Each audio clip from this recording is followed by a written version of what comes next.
Hello, welcome and अस्सलाम वालेकुम।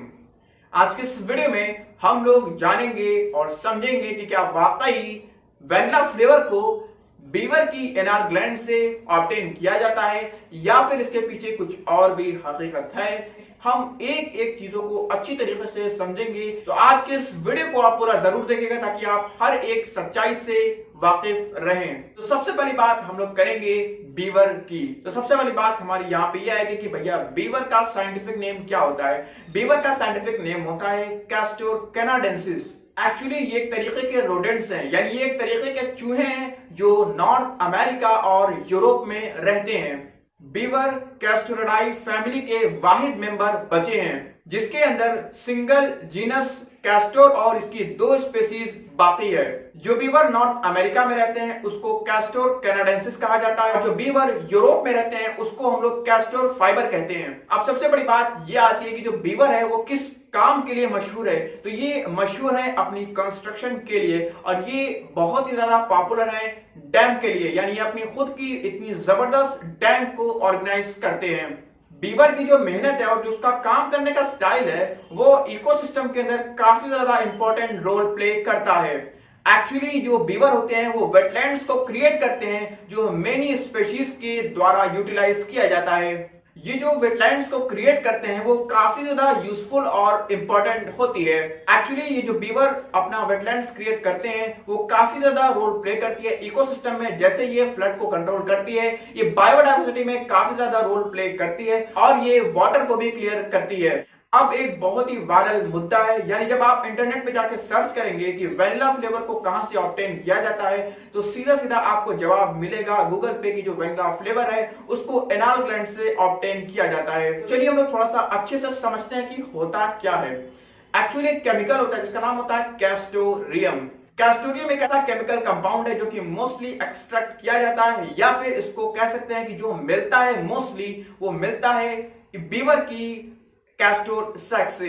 अब सवाल यहाँ पे ये पैदा होता है कि भैया कैस्टोर सैक होती कहाँ पे है। कैस्टोर सैक एक्चुअली होती है पेल्विस और बेस ऑफ द टेल के बीच में, क्योंकि ये बहुत ही ज्यादा पास होती है एनाल ग्लैंड के, तो अक्सर कैस्टोरियम कॉम्बिनेशन हो जाता होगा castor gland secretion, anal gland secretion और यूरिन का।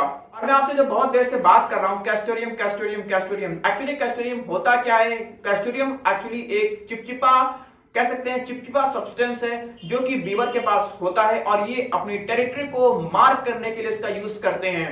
एक्चुअली जो बीवर होते हैं वो कैस्टोरियम का यूज कई जगह पे करते हैं, जैसे ये अपनी टेरिटरी को मार्क करने के लिए करते हैं जैसा मैंने आपको बताया। और दूसरा काम ये इससे ये लेते हैं कि ये अपने एक दूसरे से कम्युनिकेट करने के लिए भी इसका यूज करते हैं। तीसरा काम कैस्टोरियम से ये लेते हैं कि जो प्रेडेटर से बचने के लिए इसका यूज करते हैं। और चौथा काम ये कैस्टोरियम से लेते हैं, यानी बीवर जो चौथा काम कैस्टोरियम से लेता है वो अपनी कॉलोनीज को स्टैब्लिश करने के लिए कैस्टोरियम का यूज करता है, जो कि काफी ज्यादा चिपचिपा सब्सटेंस होता है। द USFDA यानी फूड एंड ड्रग एडमिनिस्ट्रेशन ने कैस्टोरियम को बिल्कुल सेफ बताया है। कैस्टोरियम का जो यूज हो रहा है वो फूड्स के अंदर और परफ्यूम्स के अंदर यूज हो रहा है 80 सालों से, according to international journal of toxicology in 2007। और इन्होंने ये भी अश्योर किया है कि जो कैस्टोरियम होता है वो नॉन टॉक्सिक होता है और इसका यूज कैस्टोरियम का जो यूज था वो एंशिएंट पीरियड में भी परफ्यूम्स और मेडिसिन के लिए किया जाता था। बात करते हैं जॉन ए क्रॉफोर्ड की, जो कि एक वाइल्ड लाइफ इकोलॉजिस्ट हैं। उन्होंने बताया कि she loves to putting her nose down there and breathing it all in. तो चलिए मैं अब आपको एक बहुत ही चौंका देने वाली और बहुत ही मजेदार बात कैस्टोरियम के बारे में बता दूं। क्या आप जानते हैं कि जो रोमन्स थे वो कैस्टोरियम को लैंप्स में जलाते थे और वो ये सोचते थे कि इसके धुएं से यानी कैस्टोरियम के धुएं से एबॉर्शन हो जाएगा। बहुत सारे जो ट्रैपर थे यानी जो शिकारी थे वो इसका यूज चारे के रूप में करते थे दूसरे जानवरों को अपने जाल में फंसाने के लिए। कैस्टोरियम का यूज जो है वो फिलहाल यानी प्राइमरीली इसका यूज जो फ्रेग्रेंस के लिए किया जा रहा है, मच लाइक मस्क यानी जिसको हम लोग मुश्क भी कहते हैं। मस्क या मुश्क के बारे में अगर बात किया जाए तो जो मस्क या मुश्क होता है वो मेल डियर से एक्सट्रैक्ट किया जाता है, यानी मेल हिरन से उसको एक्सट्रैक्ट किया जाता है। एक्चुअली जो मस्क या मुश्क होता है वो फीमेल को अट्रैक्ट करने के लिए होता है, यानी फीमेल डियर को अपनी तरफ अट्रैक्ट करते हैं, मेल डियर, इसलिए उनके पास मस्क या मुश्क मौजूद होता है और इसका यूज हम लोग फ्रेग्रेंस के लिए अब कर रहे हैं। और फिलहाल कैस्टोरियम का जो यूज है वो फ्रेग्रेंस के लिए बस किया जा रहा है, फूड के लिए नहीं के बराबर। अब बात कर ली जाए कैस्टोरियम के बारे में, तो जो कैस्टोरियम होता है वो काफी ज्यादा एक्सपेंसिव होता है, कम्बसम होता है, यानी इसको एक्सट्रैक्ट करना बहुत ही मुश्किल काम है। ये बहुत ही ज्यादा कम्बसम होता है और ये बहुत ही ज्यादा कम्बसम प्रोसेस है। और ये जो कैस्टोरियम है वो पूरे साल के अंदर 140 किलोग्राम बस तैयार हो पाता है, जो कि इतनी बड़ी बाजार वर्ल्ड वाइड मार्केट में नील के बराबर है।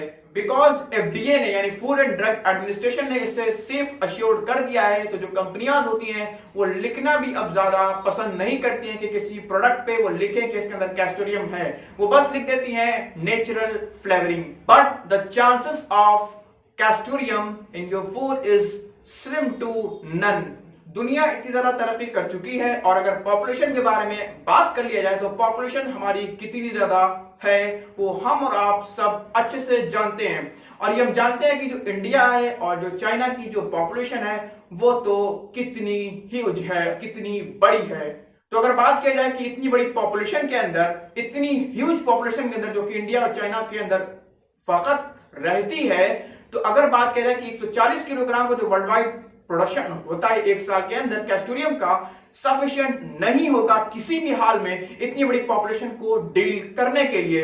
जाहिर सी बात है अगर इसका यूज फूड के अंदर करने लगेंगे तो ये बहुत ही बड़ा मसला खड़ा हो जाएगा।